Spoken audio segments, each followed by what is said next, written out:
Me oleme siis täna Maanteeameti liiklusjuhtimiskeskus. Liiklusjuhtimiskeskus on Maanteeameti uus üksus, mis siis loodi 2017. aasta novembris.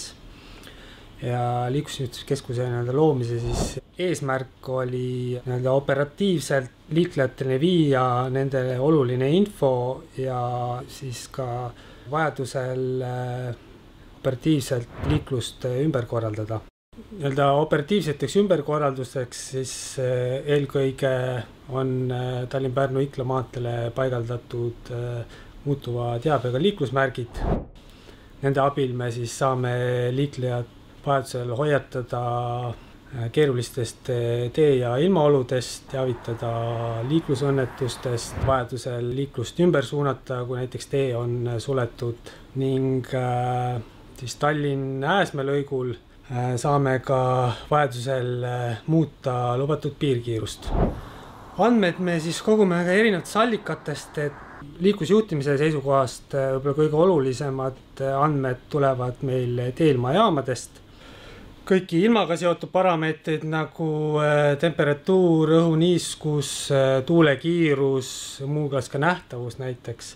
Teeilmajaamadel on lisaks veel teekattesse paigaldatud andurid, mis edastavad erinevat informatsiooni tee seisu kohta, annavad tee seisu hinnangu, tee temperatuuri, ka jäätumise temperatuuri arvestades, et kui palju on teed soolatud.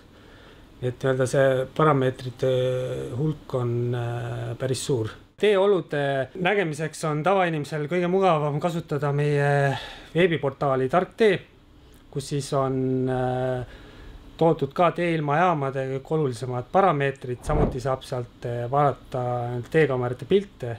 See on niisugune hea rakendus, kus enne planeeritud reisi, kus saab siis vaadata üle, et millised on need tee- ja ilmaolud. Mis esiteks märke puudutab, et siis tulevikus märke tuleb juurde, just muutuva teabega märke, et tänaseks on selge, et Tallinn-Tartu maantee uus praegu ehitatav Kose-Võõbulõik, et sinna tulevad samuti muutuvad kiirusmärgid ja infotablood.